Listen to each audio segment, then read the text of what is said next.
All right, whenever you're ready. All right, sure. Thank you so much. So again, I prefer POIs in the chat. I'm gonna want you to chat as much as possible.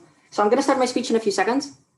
In three, two, one, and go. Our case at closing opposition was very simple in this debate. Number one, that the most important impact in this debate is the continued existence of a social movement and countering the increasing apathy and fatigue that many activist movements face. And we agree with closing government that there is a lot of frustration in real activism, in working in the day-to-day, grinding and making sure that all of your meetings go well and making sure that the protest movement happens. But the counter to that is not less publicity, you actually need more. The second thing that we brought to you is that publicity and performative expressivism is not just about sharing posts in general and retweeting it like what opening op said, or having more people or make people more aware in general, but it means social movements become more and more active in developing, creating, in becoming its own effective propaganda machine to mitigate the worst harms of states that persuade people with their own misinformation or try to dissuade the public and saying that everything is already okay. It is not okay, and that is why publicity and performative expressivism is a really great way to tap into the self-interest of people by making it more and more better for other individuals who are part of that movement to have a platform.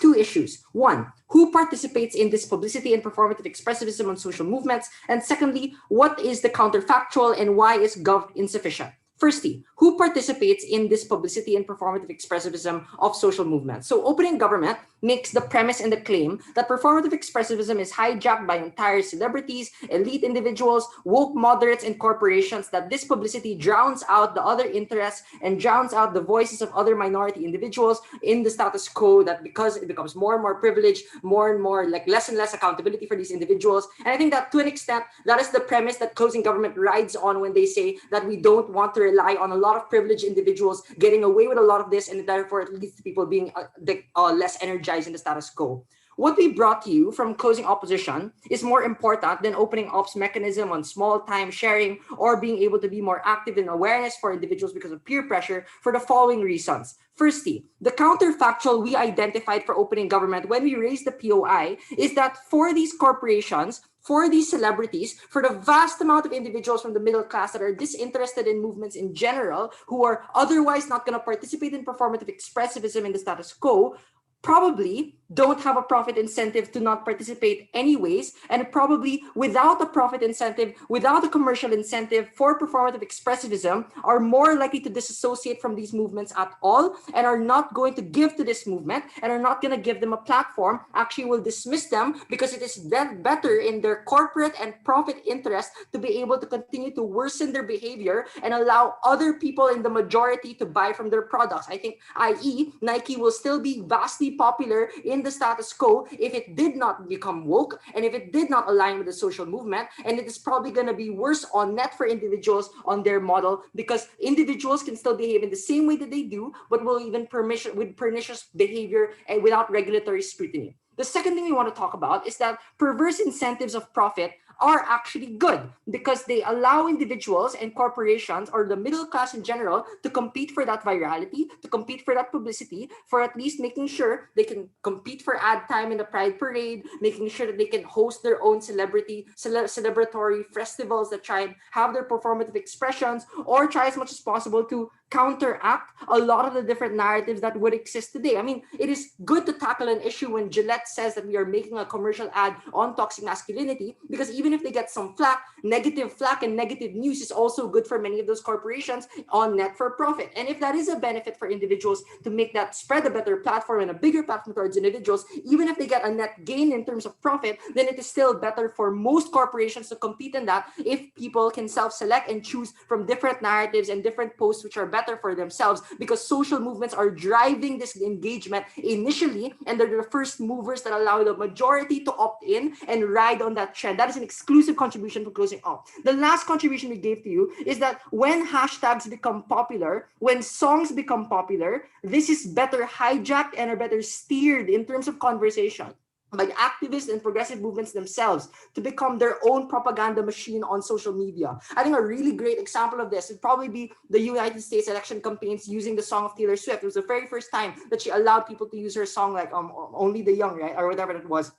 Or whenever Hong Kong protesters try to use many hashtags that are international and spread that to other countries and other activist movements like the anti-terror bill, for example, in the Philippines. These are ways for them to subvert other authoritarian measures that try to censor their own speech and censor their own protests, but allow them to reach a greater platform towards more individuals. But lastly, I want to respond to closing government. When they say that people feel that there's a disconnect from reality because a lot of people are posting, it becomes a lot more popular, but people who are really working the movement don't feel that they're in it. Remember, note what is more disengaging and more disheartening for individuals, is that the status quo prioritizes people believing that it's going to get better, that people believe in an optimist narrative from the state because of propaganda, because of fake news, because of misinformation that Trump may say that the state is already getting better, we are already becoming a more equal society, more and more Black people are getting more jobs, and therefore this is just a small subset of people that are trying to protest and become more riot and become more performing bad behavior in society. We try and break that virality by saying these other individuals are actually part of a greater movement and are part of a social movement that is better to counteract that.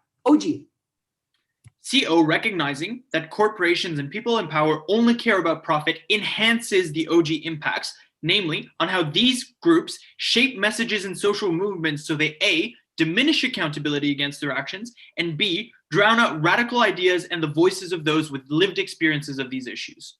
So I already responded to this in my second response. You can already look at explicitly that I said that many of this competition leads to more and more activist movements and those progressive individuals being the first ones to self-select and also be able to choose which posts become more viral and which companies are the ones that they were going to be more reputable in the future. So that's a better way that might be not perfect, but it's one that is more marginal in our impacts. So I want to respond to that in terms of like why we break that fake news and break the bad news for individuals, because it's better for most individuals. The last thing I want to focus on now is the counterfactual. So note CG and OG echo this alternative that people can silently pursue activism and smaller circles, give voices and steer local activists and make them more popular. One does not respond that activism is inherently exhausting, draining, and probably terrible for the vast amount of individuals and their mental health and well-being. Let individuals celebrate. Let individuals be part of a movement that makes them have more energy through pride parades, through these ad campaigns, even if it doesn't lead to any activist change. But secondly, to the extent that disengagement and apathy is a problem, this allows social movements to become more and more controlling of that direction with this engagement in the future. For all this and more, because we believe that activism is better controlled in our model, and it is steered in this direction. And because that's what performative activism is and performative expressivism, very proud to oppose. Great. I thank that speaker for their speech. Thanks everyone for a great debate. Thank you. Thank you. Bye.